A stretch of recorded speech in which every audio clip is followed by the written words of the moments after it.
Good afternoon, everybody. I can see the numbers are just starting to really creep up there. We've got nearly 40 people on the line today. Welcome to this month's webinar, which is entitled The Ultimate Guide to Creating Iconic Wine Events. Good afternoon and welcome to everyone. My name is Olivia Barry. I'm a director here at Wine Communicators of Australia, and I'm also the CEO of Mornington Peninsula Wine. I acknowledge that I'm hosting this webinar from the lands of the Bunurong people, and I also acknowledge the traditional custodians of various lands on which you all work today and the Aboriginal and Torres Strait Islander people participating in this webinar. I pay my respects to elders past and present and celebrate the diversity of Aboriginal peoples and their ongoing cultures and connections to the lands and waters of Australia. Today, our webinar discusses the ultimate guide to creating iconic wine events and will be presented by Holly Formosa. Hi, Holly. Hi. Holly Formosa is a marketing specialist with 10 plus years of hands-on experience in the wine, hospitality, and major events industries. I'm sure it's more than 10 years, Holly. It's more like 15. Yeah. Yeah. It's more like that. Good. As the head of marketing at All Saints Estates, she led innovative wine club and tourism events, while her previous role at Melbourne Wine and Food Festival involved executing global communications for major activations like the world's longest lunch with 1,700 guests. Oh my gosh. Holly has also coordinated trade events across the USA, China, as the wine tourism brand manager for Wine Victoria. Holly is based in Victoria. Holly will look at the following topics, which I'm so excited about because it's a big deal where in regional associations land. How to make your winery a must-visit destination, crafting unique experience that keep visitors returning, how to differentiate your events, discover effective strategies to stand out in the crowded marketplace, create a sustainable, profitable event, develop models that enhance cash flow and elevate your brand, tailoring experience for diverse audiences, learn how to engage wine enthusiasts, casual tourists, and social groups alike, leveraging partnerships, uncover collaboration opportunities with local tourism boards and other partners to boost visibility and attendance. So we've got a really fantastic presentation here, which Holly's going to take you through in a minute. We've allowed plenty of time for any questions you may have to be answered at the end of the webinar. However, feel free to send them through to me as they come to mind. You can do this via the Q&A button down the bottom of your screen. Don't use chat for that particularly. It's best if you do Q&A because then we can answer those specifically. And as usual, this webinar will be recorded, and the link to the recording will be sent to you should you wish to watch the content again at a later stage. So now it's my pleasure to hand you over to today's presenter, Holly Formosa. Hi. Hi, everyone online, and for those that are dialing in later, thanks so much for joining. I know an hour of your day is a big ask, so I really appreciate you being here. For those of you who don't know me, my name's Holly Formosa. I have been working for 15 years in wine, major events, and tourism marketing. So my previous role was as head of marketing at All Saints Estate, and I did that role for 4 years. And prior to that, I was a project brand manager at Wine Victoria. But yeah, probably the most relevant experience was my role at Melbourne Food and Wine Festival. So I was the comms manager there for 3 years. I love events personally. I actually began my career running around on the floor in restaurants in my early 20s and hatted restaurants, so running wine dinners for places like Estelle, St. Crispin, and then I went to work for a PR agency for a few years before moving to the festival. So when I worked at Melbourne Food and Wine, it was our job to curate, 300 events a year. And it was my job to sort of go through the program and put a spotlight on the most engaging experiences for consumers and the media. So I've always worked with industry to try and encourage them to think beyond traditional wine dinners, beyond traditional tastings, pushing for innovation and creativity. So without further ado, we'll kick off. Here's a roadmap of what we're going to cover today. So we'll be discussing obviously the foundation of great events, which is the purpose. And then we're going to explore how to understand audiences, because once you understand your audience, it shapes everything else. From there, I'll guide you through creating memorable experiences. And my goal really with this session is just to give you everything you need to plan, execute, and evaluate a successful event. And for those of you wondering, the resources will be available at the end. So there is a URL there that you can type in to your browser now, and the presentation and a checklist is there for you to download. So feel welcome to visit that URL at any point. Let's kick off. Every successful event starts with a clear purpose. It's the foundation that guides every aspect of planning. And in my experience, it's the one common area where brands or event managers tend to stumble, because I think event management can feel very intuitive, especially in hospitality and wine. And we tend to skip the strategic part and we just jump straight to delivery. But without a clear purpose, events lose focus and resources go towards the wrong things. It's really important to have a clear purpose to bring your team members together. And if you're working, in the case of a regional event, your members together. So think about your next event and the purpose of it. Are you launching a new vintage or a new product? Are you rewarding loyal customers? Or are you attracting new customers? Because each of these goals requires a different approach. And so that will shape how you plan and promote your event. So have a think about that as we sort of move through the rest of the presentation. Here are some common objectives that wineries use that support event purposes. And they're really used it's really important to look at these for evaluation. So at the end of your event, this is what you need to be reverting back to for measurement. First up, let's talk about revenue generation.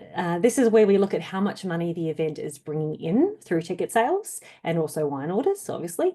So ticket sales revenue is an immediate indicator of success, but we also need to look at the bigger picture. We want to make sure that the revenue outweighs the expenses. And so we'll be calculating a profit loss, which we'll touch on later. It's not just about bringing people in, but making sure we're creating a profitable experience, which is one of the biggest challenges for events. If we're looking at launching a new product or a new vintage, we're looking to drive direct sales, obviously, around the excitement of the release. So total wine sales on the day, absolutely, as well as pre-orders. But what about product reach? Are we getting the word out to the right audience, and are people talking about it?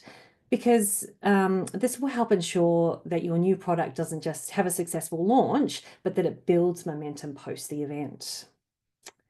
Looking at building loyalty. So for events that are aimed at building loyalty, the goal is really to deepen relationships with your existing members or VIPs. Some successful metrics here might be how many members or VIPs attended and whether they renew or upgrade their membership. And if they make follow-up purposes.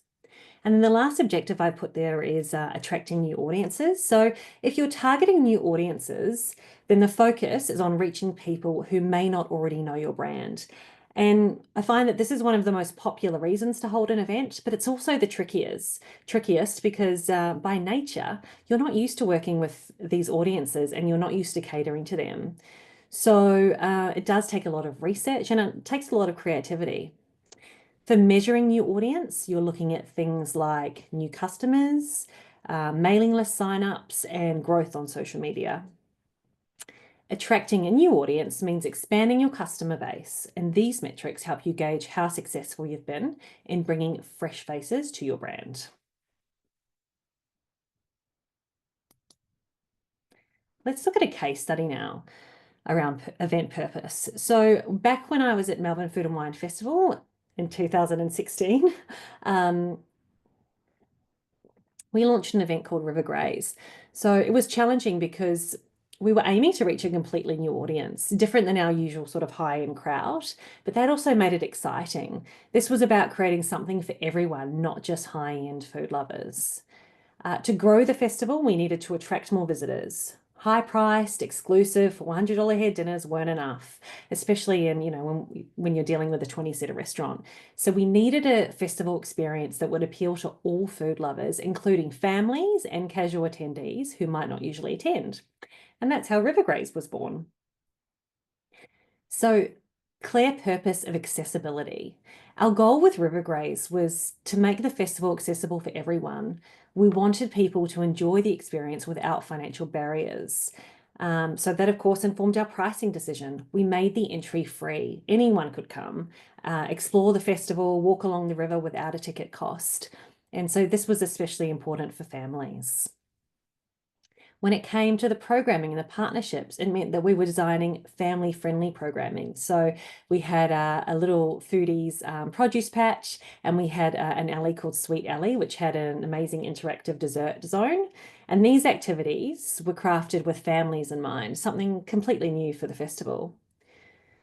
The outcome and the impact. The results were pretty amazing in the first year. We secured a media partnership with Herald Sun.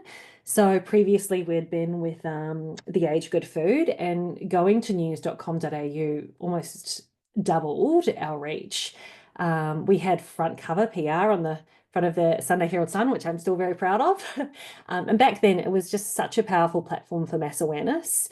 And over the course of that weekend, the City of Melbourne, who had counters down on the river, reported 150,000 attendees that weekend.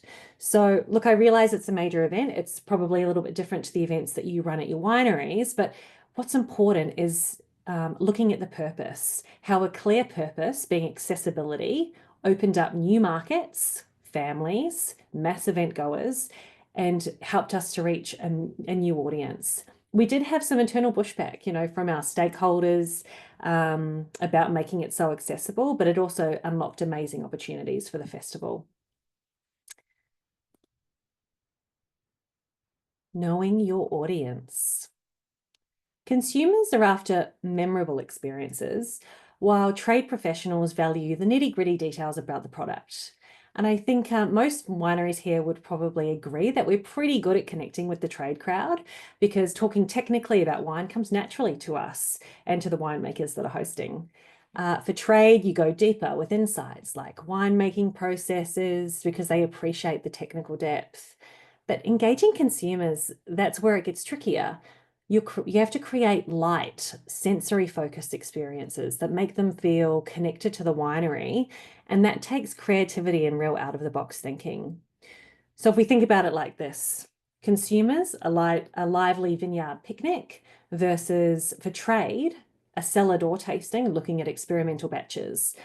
Two types of distinct experiences for two very different audiences. For anyone not already familiar, Tourism Australia has commissioned some really amazing in-depth research on the motivations of tourists visiting Australia. So while it mainly focuses on international visitors, it's worth checking because it also covers Australian tourists, and many consumer trends, as we know, are global. So that wheel that you see on the left-hand side there, it looks a bit like a wine tasting wheel, which I think is quite funny, given the audience. That shows all of the consumer motivations clustered together. For this presentation, we're interested in the sensory experiences section, which includes wine and food. So we know that food and drink experiences are among the top motivators for international visitors, but people aren't just looking to taste wine, they're after an immersive culinary experience. And so for wineries, that doesn't necessarily mean you have to, open a restaurant, but it is an opportunity to go beyond traditional tastings.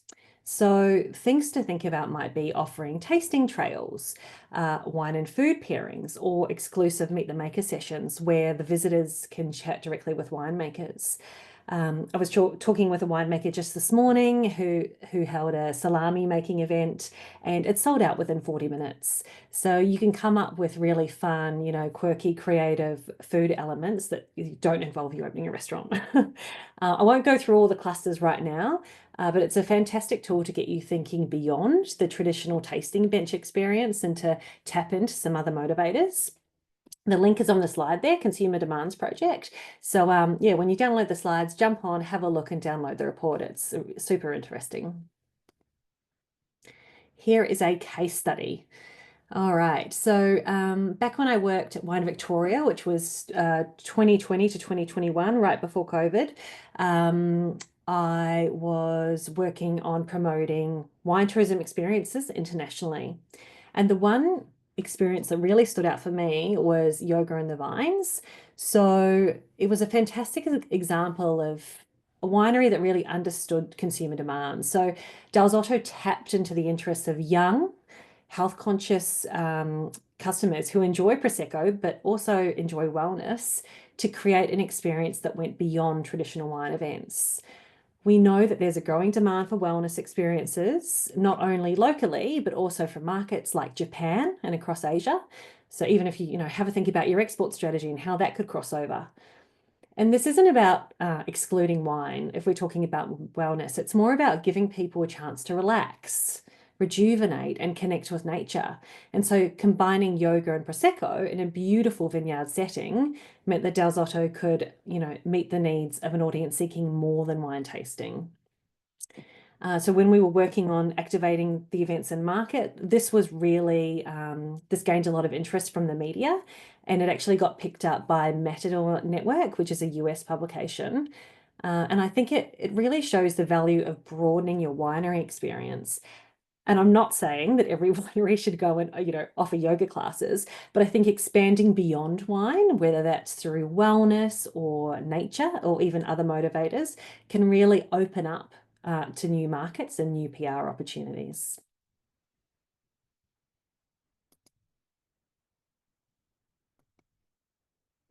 How to make your event stand out. I'm just going to give a quick apology, because I know a lot of the case studies I'm using are Victorian, and it's only because it's what I know and understand and where I am. But I know there are wonderful events all over the country, Margaret River, Barossa. So please don't feel like I'm excluding you. It's just that, yeah, these are the case studies I'm across. So how to make your event stand out. There are so many wine events out there. If you do a quick Google search Google search now on the phrase wine event Australia, you'll get something like 147 million hits on Google. I'm not exaggerating. So when you're planning an event, you need to really think about what's going to make it truly unique, something that guests can't experience anywhere else. So I'm going to just talk about Rutherglen's new festival, The Dark Side of Wine. So the concept revolves around muscat, which is unique to Rutherglen, together with experiences that are revolved around sort of this dark, moody, immersive, one-of-a-kind proposition. So Pfeiffer's Winery had a really amazing stargazing event over 3 nights. So they managed to sell 3 nights of it, where guests were drinking muscat under the stars with telescopes and an astronomer on hand. And then Stanton and Colleen held a murder mystery night called Deadly Vintage, which sold out almost instantly. So fun. So I think, these sorts of unique experiences are great. You can also look obviously at events tied to a season like harvest or, a milestone. My advice is not to rely just on a winery anniversary alone, because, there are so many Australian wineries turning 50, 100 or 150. But I think creating a unique experience, like combining food with art or, hosting stargazing that celebrates an anniversary is a way that reinforces heritage and while connecting with culture at the same time. So just as a little exercise, just maybe have a think right now about your next event. And is there anything that you could do, that you could add, that's more interactive, a more immersive element to help your event really stand out?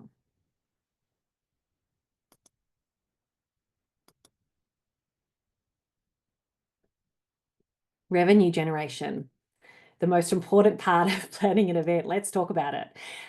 So this is the #1 goal for most wineries with their events. How can you make your event not just memorable, but profitable?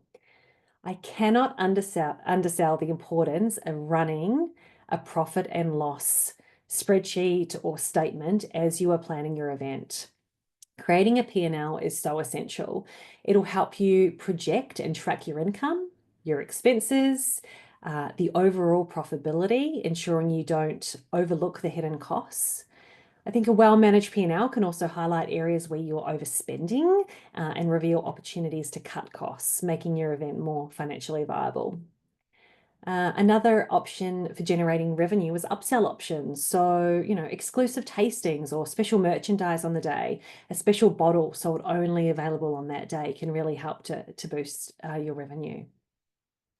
Bundling experiences. This is another strategy that can help to drive revenue, and it's really popular in the tourism industry. So, for example, you could offer a wine flight with a meal add-on or a guided vineyard tour to create a fuller experience. And then finally, tiered pricing.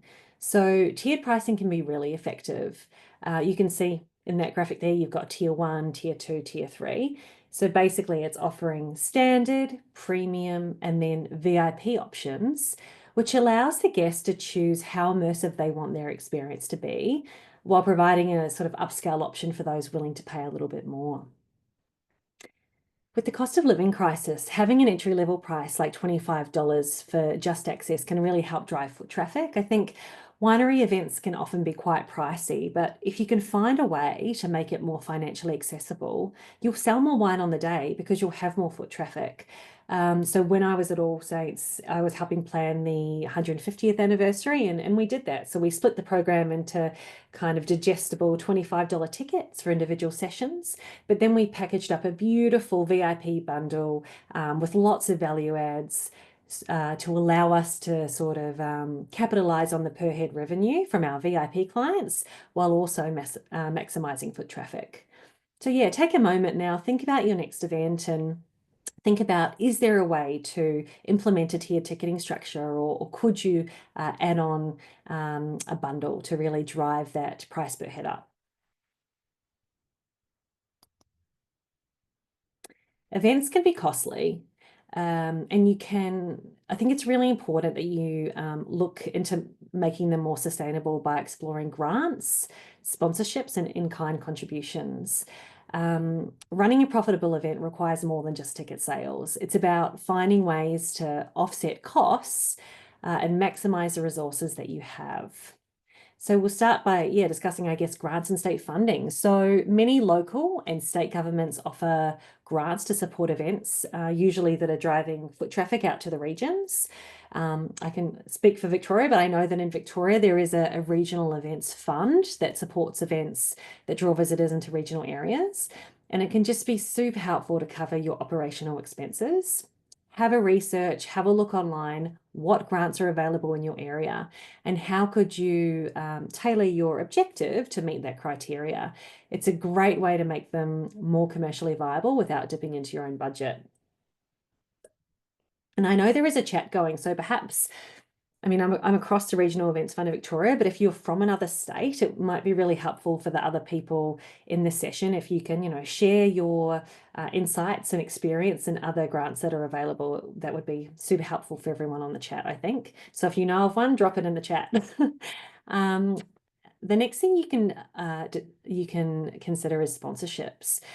It has to be aligned with brand values, though. So look for sponsors whose brand values align with yours to create a natural, seamless partnership. For a winery event, a fitting sponsor could be a local artisan food brand, for example, or perhaps like a sustainable lifestyle company that you think will resonate with the audience. An aligned sponsor brings more than just financial support. They also help to amplify the event message through their own marketing channels. And then the last thing you can look at is in-kind contributions. So these are such valuable resources. Vendors can offer products or services instead of cash. Think about elements of your event like catering, marketing, or equipment. One really common example or good example is local radio stations. So, approach your local radio station because they might be able to give you in-kind radio spots or advertising spots in exchange for a hospitality package. So they get to host their clients at your event and you get a media partner and ads. It can be a really great way to reduce your cash expenses and then build valuable partnerships locally as well. All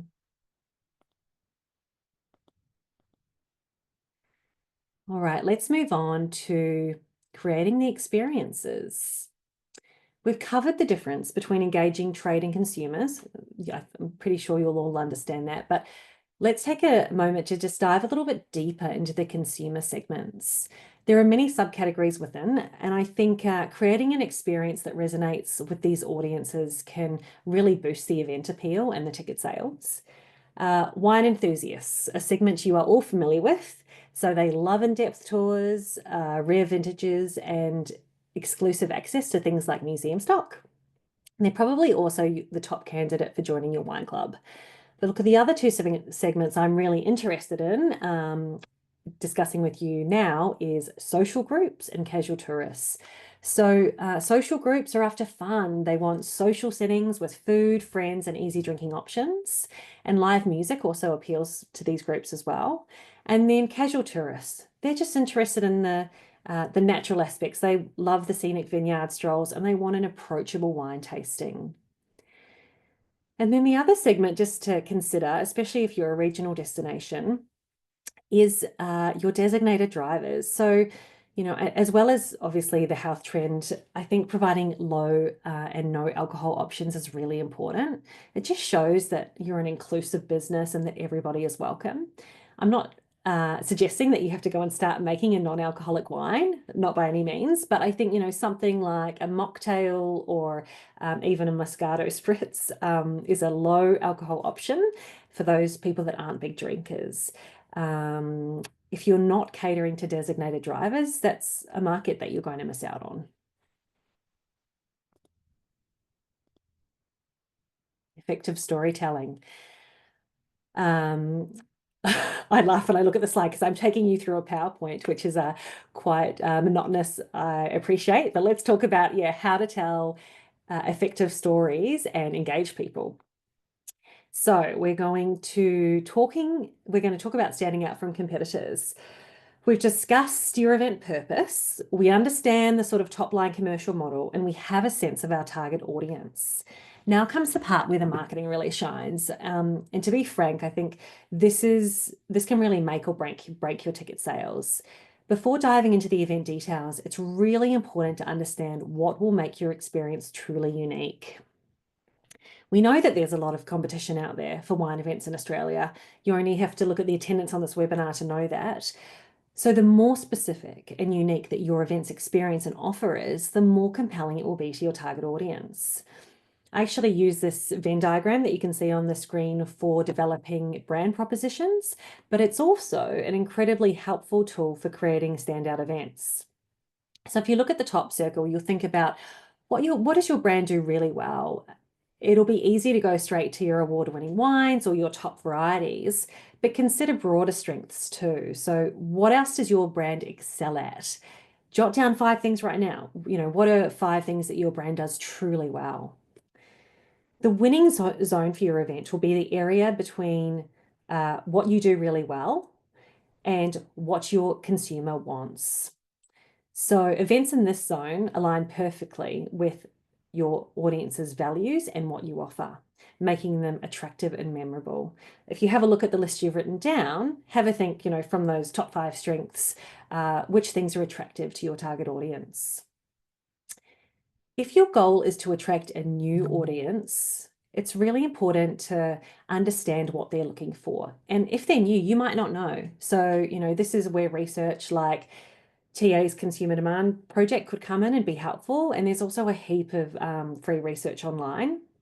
So really understand what they're looking for. The zone that you want to avoid is the losing zone. So where competitors meet consumer needs better than yours, you don't want to run an event highlighting a theme or a product that your competitors already do better. And I think as an industry, we need to do a better job of being aware of what our neighbour offers so that we can program complementary activity and not compete with each other so much, because this is just going to drive more overnight stays in our region, which is good for all of us.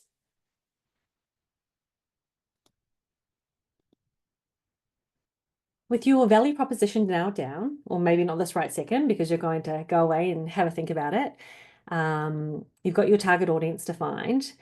The storytelling is where you have the chance to bring the benefits of the event to life. And by storytelling, I'm talking about collateral, EDMs, but most importantly for events is social media.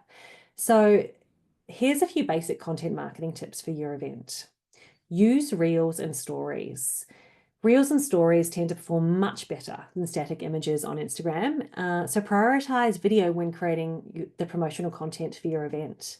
And you don't need to necessarily commission 4K professionally produced video, especially if it's an accessible event. There's nothing wrong with putting your smartphone on cinematic and taking iPhone vision. Show faces. People love people, and that's especially true for events which are focused on human connection.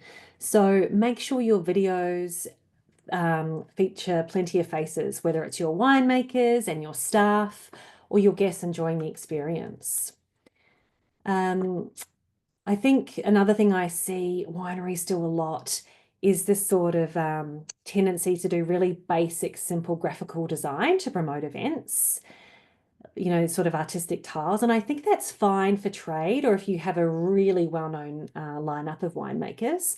But for most events, especially for consumers, you need to give a sense of what the event will be like. What will it feel like? What will it taste like? And for that, you need vision of the food, the wine, and what the experience will be. Two great tools if you're not already using them. I'm sure many of you are. Canva for graphic design, and then CapCut for video production. So give them a try if you're not already using them. They're great free tools and they make content creation much easier. The other thing I would just mention quickly that's important is highlighting your partnership. So if you've been successful in securing a sponsor or a partner, you need to make sure you're integrating that partnership into your storytelling because it adds authenticity, it adds community, and it will extend the reach of your event. Let's have a quick look at a case study for successful storytelling. So Pinot Palooza is a fantastic example of brand storytelling focused directly on consumers.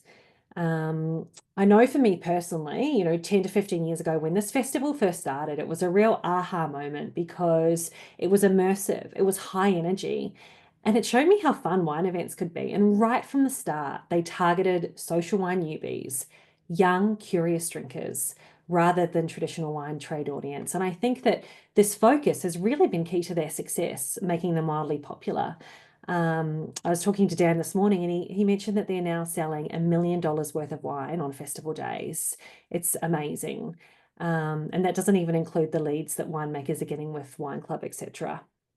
So when we look at the storytelling and we look at the way that they share their story, one of the things that set Pinot Palooza apart from the start was how they used to announce their winemakers like a lineup, like a music festival lineup. Which really resonated with a young audience. It was tapped into culture, it was energetic, and it created excitement. And I think that building up that hype in a way that wine festivals hadn't traditionally done was super successful. And then if you look at the program this year, so they have an influencer hosting doing Vox Pop content, and they've chosen Renee Buckingham as their MC. So she's an amazing online influencer, a vegan blogger with a really engaged large following.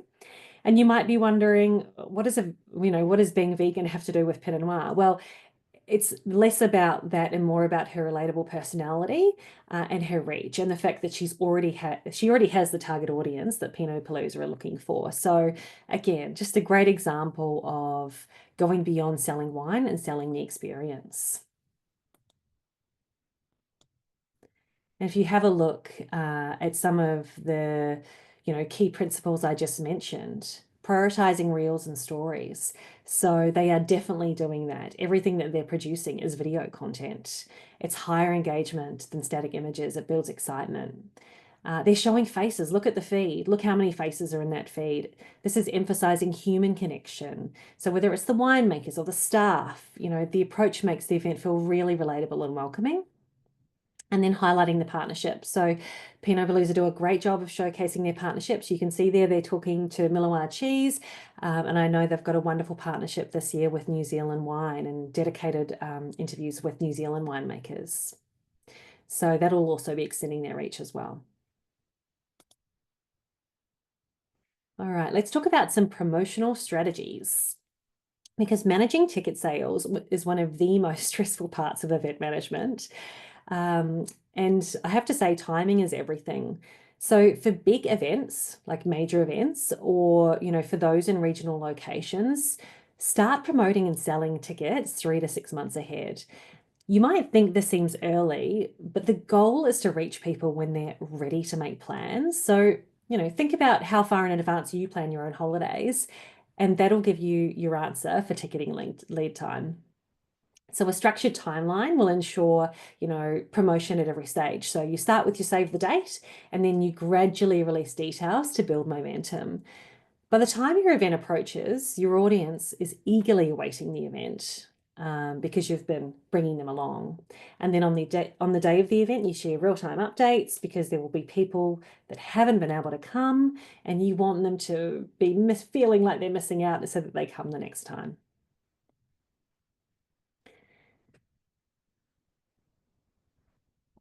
Even when we put tickets on sale nice and early, the bulk of the sales will happen in the week leading up to the event, especially for lower priced ticketed events. And this makes planning events so challenging as you're left guessing the attendance numbers, you're trying to figure out your staffing needs, stock requirements, catering. It can be really hard. But there are a few ways that you can shift that peak in your ticket sales promotion earlier. Here are a couple of ideas for you. If you're not already doing this, early bird pricing is a hook. So early bird rates basically encourage commitment earlier by offering value and urgency. So for example, instead of paying $99 for a ticket the week before, guests might get 20% off if they book early. And it's perfectly fine to offer pre-sale or early bird pricing because you've got your P&L, you've done your costings, and you know exactly how many you can afford to give away at that lower rate. And if you need to limit the number of early bird tickets, that's absolutely fine. It'll just help to drive more demand.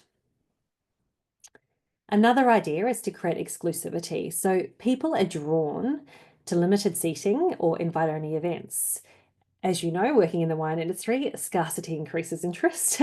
You don't have to make your entire event exclusive, but offering, for example, a masterclass or a small exclusive tasting with the winemaker can drive early ticket sales, as guests won't want to miss out on those limited spots. And then the last thing is the marketing engagement. So this is key to driving early ticket sales. Consider these messages for your promotional plan, and very early. So before you go on event, something is coming, a hype post. And then before you go on sale, sign up for pre-sale access. This is something that Melbourne Food and Wine Festival does really well. You see the ads going out in November. Sign up to receive first access. So you have your first access ads. Then when your tickets go on sale, early bird tickets, now on sale, limited availability. So there's all these mechanisms and messaging you can use early in the on sale process to try and sort of increase that, that surge of ticket sales a bit earlier. And then as well as that, you need to make sure that you're supporting with a steady drip of social media content, all your behind the scenes photos to keep the excitement alive from the launch right through to event day. Tourism boards. Tourism boards are invested in promoting your region. And so all wineries should be connected with these organizations through memberships and by leveraging the benefits that they offer. Tourism boards know that events are a key driver for regional dispersal. And by that, I mean, getting audiences out of cities into the regions for the economy. So partnering with them puts your event in front of an audience that is already visiting. At the very, very least, please find out who your local regional tourism board is and inquire about a membership. Also, ask for an ATDW listing. So ATDW stands for Australian Tourism Data Warehouse. You can have one for your business and also one for your event. And so this listing basically puts your business and your event into the tourism database, which is accessed by all of the major state bodies and then also Tourism Australia. And the last thing you can do to really leverage regional tourism is do some research on the local self-drive routes that you can align with, as this can really help attract tourists that are already exploring the region. If you're not sure who your RTB is, I'm happy to catch up with you after and give you some advice on that. Because sometimes, depending on where you are, it can be a bit tricky to know, but I'm happy to help. Okay, customer journey. Engaging guests for the long term. Let's have a look at all of the different stages in the journey, because I think some of these you will be really good at, but perhaps some of these stages you can do better at. So we'll go through the full cycle. Let's start at the very top, which is when we're generating awareness and we're generating buzz just before the event. We're trying to get their interest. We are directing them to a well-designed event page, a page that highlights what makes the event unique.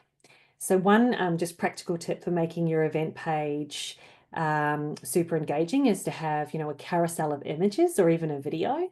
And then make sure that you have a really clear button. And the button should be in a different color to your website, high contrasting, that says buy tickets or register now. Don't have anything else around it. No social media icons, just the buttons to buy tickets. That's all you want them to do. And then from there, they've purchased their tickets. Then we have to give them an exceptional on-site experience. This is really essential, and the little details make all the difference in creating a welcoming and memorable event. So as a tip, have a friendly welcome team member at the entrance. Maybe even, handing out little branded lanyards or wristbands will make the guests feel really part of the experience. Then once they're at the event, we want to turn them into advocates. And I'm sure most of you do a fabulous job at this anyway, but if you're not, already thinking about it, do set up an Instagrammable spot.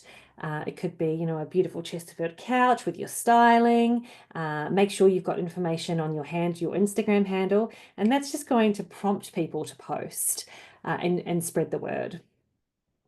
And then after they've left the event, you need to continue engagement. So this is an area where I think the events industry can do a much better job. If you're running an event annually, ensure you maintain that engagement with customers right through the year. Don't just show up 6 weeks before your event. Recognize that their relationship with your brand is year round, not just every 12 months. I want to dive or talk to you a little bit more around ticketing, just in that user journey. And I guess, yeah, the landing page and the ticketing journey. So it's such a shame to generate all of this fabulous interest. People come to your website and then they go to buy the ticket and it's too hard and you lose them. So let's just touch on some of these key points for maximizing conversion on your ticketing page. Please keep the registration simple. It needs to be a clear, easy to navigate event page. It needs to be a smooth booking process. If it's cluttered or confusing, people are likely to abandon it. It's no different to the way that you put a heap of effort into designing a product page for a SKU. Approach it the exact same way. Make sure that your registration page has a clean layout with all the essential information, the event details, the ticket options. Have a prominent Book Now button. Avoid unnecessary steps that could slow down the process. I know it can be hard when you're a smaller business, but if possible, it's really good to offer multiple payment options, because the more payment options you offer, the easier it is for the guest to complete their booking. So in addition to credit cards, consider if you can offer digital wallets like Apple Pay, Google Pay, or PayPal. I think these options are often faster and definitely more convenient for people who are on their mobile devices. Speaking of mobile devices, mobile-friendly design. I still can't believe how many businesses are not optimizing their websites or their websites and their event pages for mobile. So a large portion of bookings are happening on mobile, and your event page has to be optimized for it. It's really easier to test when you're building your event page. Just test the booking process across a couple of different devices.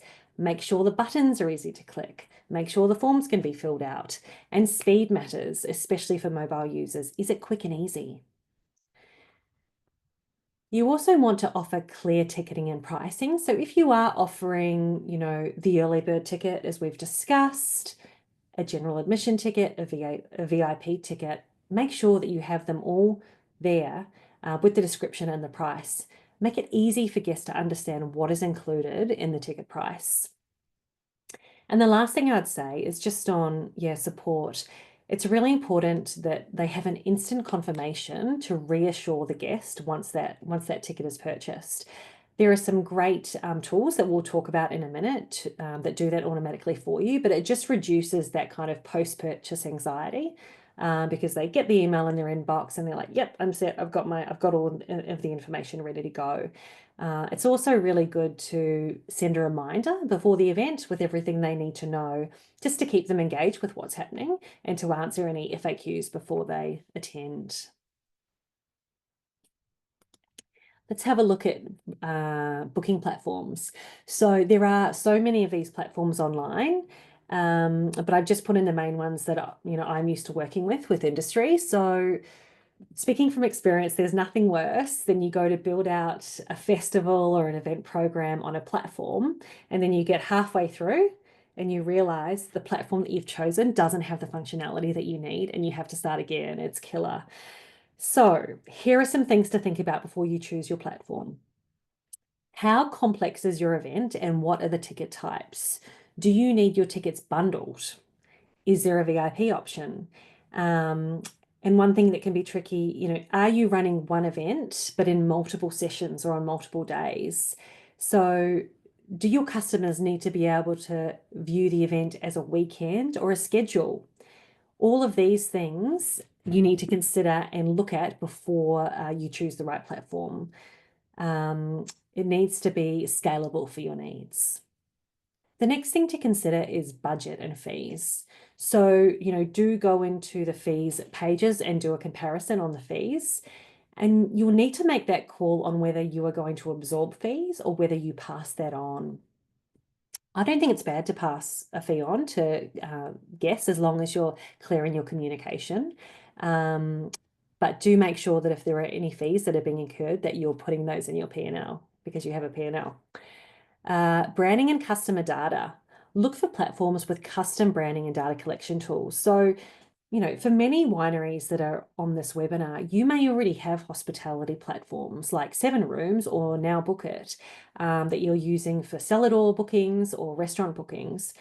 These platforms do often have event functionality. So, if you can, use those systems. That way you've got all of your customer data in one platform. It's all integrated with your branding. And you can also market the event to your existing customers. And the other thing to think of is just, ease of use and support. So do you need 24/7 customer service support when you're putting together the program? And how easy is it going to be for your attendees? Think about the demographic of your attendees and whether that platform is going to be easy for them to use. So the three I've got on the slide here, the first is Eventbrite. It's the most well-known. It's ideal for large events who need a wide audience reach. Humanitix is one that's coming up a lot. It's for more socially conscious events. It's got a charity element to it. I don't find that the functionality is as robust as Eventbrite, but I think for a small event, it's nice and fine. And then 7 Rooms, and I mention that because don't overlook the platforms that you already have, because it can really streamline the marketing, and you could even market the event to loyalty tiers in 7 Rooms. It's a pretty amazing platform. Okay, here we go. Measuring success and continued improvement. So measuring an event success goes beyond ticket sales. It's about understanding visitor satisfaction, return rates, and the buzz that it creates on social media. You can use surveys to get direct insights from attendees and what they enjoyed, and to understand where there's room for improvement. Prepare surveys in advance and then share them immediately after the event to capture the feedback while the memories are fresh. Another thing that I used to do at the festival was to collect testimonials from high-profile guests during the event to add credibility. So quotes from notable figures like international ambassadors can be super powerful when you're putting together that next application for funding. And if you can, try to track the same metrics year on year, because what that will do is demonstrate the growth of your event, and that's going to also, build confidence with your stakeholders and your funding bodies. Wrapping up, finally, how long have we gone for? Almost an hour. Okay, so at this URL, you will find these slides. It's hollyformosa.com/wine. There was a checklist there because I loved ticking things off a checklist. So feel free to download that. And then for everybody on the webinar, I am offering a complimentary 2-hour event strategy. I do have some time in December, but I've only got 10 spots. So if you are interested in some personalized advice, please send me an email. And there's also a form on the website, and I'm more than happy to catch up. Obviously, if you're in Victoria, we can meet face to face, but we can also do a Zoom session for the wineries that are in other states. So that really wraps up the presentation. I can't thank you enough for giving me your time today. Should we dive into some questions? That was amazing, Oh, Holly. My head's spinning. There's so mm, many elements to be across. And I think for small wineries, it can be a little bit overwhelming about how many skills that you have to bring to the table to actually pull this stuff off, written to it yeah, really, really well. So I guess, you can't eat an elephant in one mouthful. There to get the framework right and the planning and the strategy right in the first place is really fundamental, wouldn't you say? absolutely. And where most events fall over, if I'm honest. Yeah, Yeah. yeah, Yeah. So I think, there are some highly skilled, not to overwhelm people, there are some really highly skilled people like you out there to help navigate some of these things. So I think sometimes it can be a bit scary going, oh my God, I need to be, this genius at everything. But I don't think you need to be. You can also lean into some great help, whether it be social media design, social media, building platforms and all that kind of those plugins and all that kind of stuff. So what would your recommendation for people to kind of break that down into smaller chunks? yeah. Well, the first thing I'd say is download the Yeah, list that I put good together one. because it's literally in chunks. So yeah, just break it down. And I think break it down. You don't have to do everything. Delegate to members in the business as well. Like, if you've got young staff who are amazing at social media, let them drive the strategy Yeah, for, driving hype. You don't have to do it all. yeah. And I'm also coming from a perspective of having run major events. So maybe some of the things I'm suggesting here are overkill. But it's more an encompassing guide. But yeah, I would say don't be scared to delegate within your team and just get the fundamentals right. Um, know who the audience is and let that drive it. And yeah, be really clear on the purpose. Because I think if you get those things right, everything else sort of works itself out. Cool. Thank you.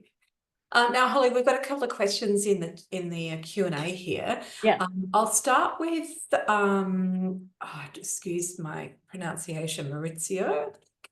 What's your advice in terms of legal liability insurance for wine events? Oh, my advice would be to consult your lawyer. Yeah, that's good. Um, Good yeah. answer. No, so into legal liability. Yeah. Look, if you're a hospitality operator and you're serving alcohol, then you would have, I imagine you would have some basic things covered in your general operations. But there are certainly insurances for major events that you do need to look into. I don't have them at my fingertips now, and I'd be happy to help you after if you want to catch up and have a session on it. But yeah, I mean, just spend a couple of hours, 1 or even 2 hours consulting your lawyer is the thing to do, I think, if you're not sure.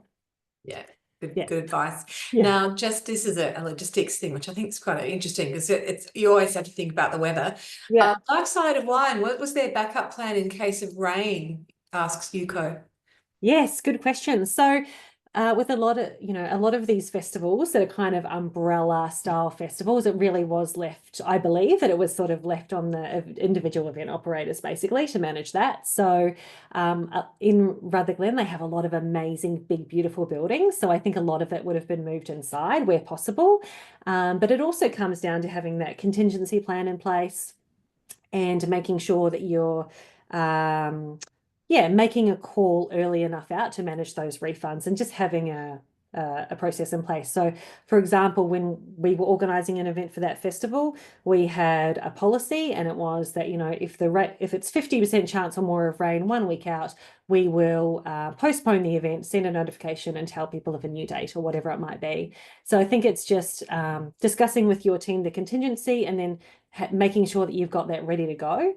And if you are part of a regional festival, talk with your association and get some advice on, what everybody else is doing as well. Now this is an interesting one. How important do you think a good name is for an event? Very. Yeah. Very, very, very. Very, yeah. I mean, because yeah, very important. Yeah. Yeah. So get a good one. Yeah, because And be it's your original. value proposition in two or three Yeah. words, it's about it's as pure as it gets. And if you even think about when you're running ads on Facebook or Meta, that's what they're going to see. So yeah, very important. Yeah, cool. And I think to your point earlier about making sure that you're getting vision across around the regions, for example, that you're not overlapping. So Yeah. yeah, talk to your people and make sure that you've got complimentary offers. Yeah. Now this is a big one, so just quickly, I know we've got only a couple of minutes left. From your experience, what are some styles and formats events that have been most successful for the objectives below? Increasing wine club acquisition, and Yeah. 2, increasing wine club member loyalty. Good questions. Wine club acquisition and loyalty. Yeah. So I feel, and this is just from my experience from working, I feel that if you are acquiring wine club members, you're probably targeting wine enthusiasts, which were that first segment. So you probably want to be looking at events that are a little bit more smaller in scale, feel a little bit more exclusive, have a deeper connection to the place. And really, when you think about cellar doors, it's why cellar doors are so successful at acquisition, is because it's really a taste of the place, and that connection to place is so strong. So my advice would be, if you're trying to sign wine club members up, maybe don't use an event, a really, really big, large scale event to do that. My advice is always to, if you're doing a really big event with, say, 300 people, use those events to get email signups because it's a lower commitment. And then use kind of smaller, more intimate, exclusive events for wine club acquisition. And I think that's just, yeah, from my experience. And then in terms of loyalty, honestly, one of the biggest things about retaining wine club members is delivering on benefits. There are so many wine club pages that have these lists of benefits, 10% off, invitations to wine dinners. But when was the last time you actually went through that list and delivered on those benefits and checked? So that would be my first piece of advice is, yeah, deliver on the benefits, and I think you'll see the loyalty happen. Yeah. Thanks, Holly. That's fantastic. Now, I'm just conscious of time. There's a question. Can you show your URL you mentioned again, please? Can you just quickly tell us what Oh, yeah, of course. Yeah. again? So it's here, hollyformosa.com/wine. There you go. Yeah. Yes. Lovely. Thank you, Holly. Oh, Absolutely brilliant. pleasure. We've really enjoyed having you today. And there are a couple more questions, but as I said, I'm just conscious of time, so I'll answer those on the side for you guys. Thank you. So I hope you got a lot out of that, everybody. I think it was absolutely sensational. So really lucky to have you on board. Our next webinar will be the last for 2024 and will be held on Tuesday, the 10th of December. So get that in your diaries at 12:30 Adelaide time. The theme will be communication strategies for weather events. Not our favourite topic, but necessary, I'm afraid. The objective of which is to discuss how a wine company or region should communicate to the trade and consumers about adverse weather events. This will be a panel session. We have leading UK-based communications and PR specialist Kerry Parkin, alongside Nikki Robbins, Viticultural Development Manager of Barossa Australia. And we're just confirming our third panelist this week. The WCA members, all recordings from previous webinars will be held on our website under the education section. And if you have any suggestions on webinar topics that you'd like to cover us in the program, please email us at wca@winecommunicators.com.au. Thank you, everybody, for joining us, and have a great rest of your day. Bye. Thanks, everyone.